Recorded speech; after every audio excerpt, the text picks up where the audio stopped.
Joining us right now, Lieutenant Colonel Oliver North. He's the host of Fox's War Stories and, of course, author of Heroes Proved. Lieutenant Oliver North, thanks for joining me and Representative Gohmert this morning.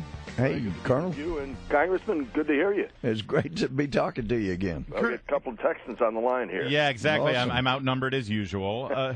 Colonel North, I got to ask you about Afghanistan. You've been there so often, and I understand you're going to be going back to Afghanistan soon. Not till next week, though. Oh, okay. Well, listen, the events that transpired this week are remarkable. If I can just, and correct me if I'm wrong here, but earlier in the week, the president made the stunning announcement that we are ready to sit down at the negotiating table with the Taliban. Yeah. Then within 12 hours, the Taliban claimed responsibility for the terrorist murder of 4 of our brave servicemen over there. And the Karzai government was so outraged by this announcement about the Taliban that they walked away from the table, the peace tables with the United States in discussions with the security handover. Did President Obama single-handedly destroy what's left of our Afghanistan policy? Well, if he hasn't totally destroyed it, he's sure making a good effort at it, Larry. I'll tell you. This is the most incompetent regime we've ever seen in Washington. And their ability to snatch defeat from the jaws of victory is just boundless. What you accurately described the sequence of events. And in large part, Karzai, who's a very phlegmatic individual anyway, very difficult to work with. There's some people who have diagnosed him, without actually doing the medical analysis, as someone who's got one of these very mercurial split personality, may even be, psychotic at moments. But whether that's true or not, poor old Karzai does have a leg to stand on in this one, because apparently no one bothered to tell him that the United States was about to announce that we were supporting and encouraging the opening of a office in Qatar for the talks to take place. And as troubled as he may be, he's our guy. He's there because of us. So, and of course, the definition in this administration, it's not true anywhere else in the world, but in this administration, all you have to have is an election of one kind or another, and you're now, quote, a small d Democrat. Now, Karzai was elected in one of those elections, and he's been reelected, and he's now in the process of trying to consolidate some degree of power on his own. He knows the NATO forces are pulling out next year. His own army is not adequately trained and equipped right now to be able to do the things that they need to do to secure the country.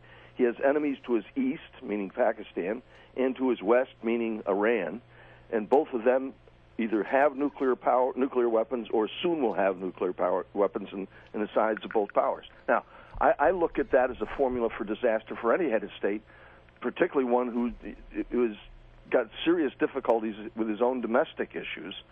And I don't see that the United States is doing anything to help this situation. Well, Colonel, let me ask your opinion.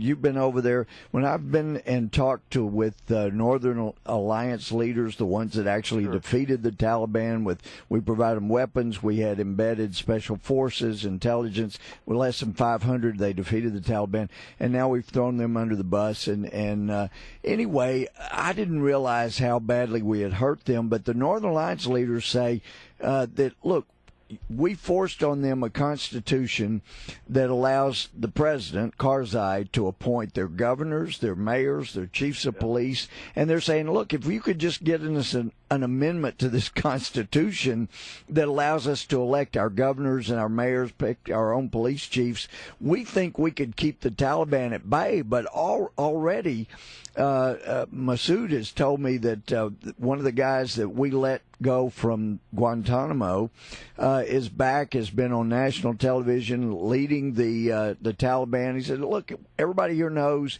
we, the Taliban, will be back in charge when America leaves in 2014.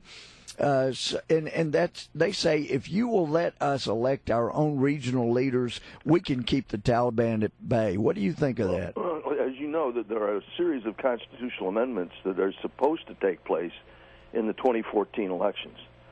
I mean, again, this goes back to the ineptness of the Karzai not just the Karzai regime, but the Obama regime here in Washington.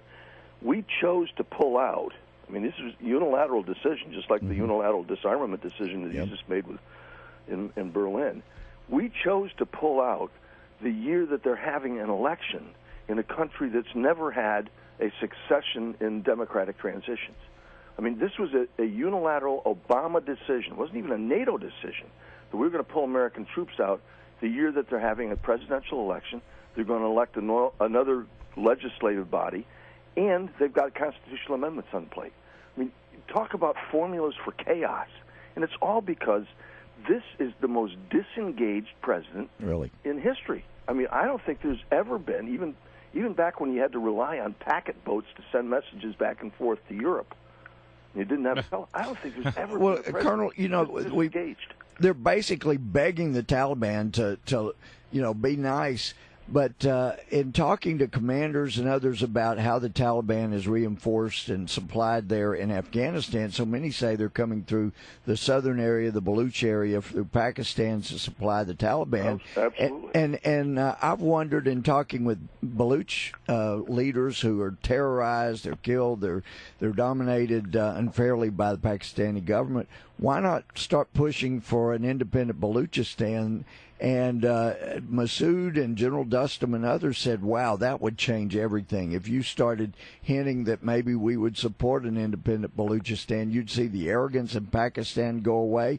And, of course, in Iran, the most significant oil-producing areas are in the Baluch area where they're being oppressed there. And as you know, Congressman, there's movements for that kind of thing taking place in all of these countries with these artificial borders that were created by a British survey crew back in the 1800s, who decided this is where the border of this country is going to be and that country is going to be. Same thing happens in Iraq with the northern part of the country, Kurdistan, could function very much as a very pro-Western part of that section of the globe, and you would have some great relations with people who know how to fight for themselves and want to separate standalone economy, at least some degree of autonomy. It would also include, obviously, parts not only of Iraq, but some parts of Iran and parts of Turkey, parts of Syria, because that would be the Kurdistan everybody's talking about. And we're so far from getting that kind of thing done, even among so-called friends like Turkey. Lieutenant Colonel Oliver North, we've got to leave it there. It is always so great to have you. And listen, you're going to Afghanistan next week. We would love to hear from you when you return, so you can tell us what you learned. Call in on my sat phone. How's that? There you go. Awesome. That's the coolest. All right. Awesome. Thank he is the host of Fox's War Stories and author of Heroes Proved, Lieutenant Colonel Oliver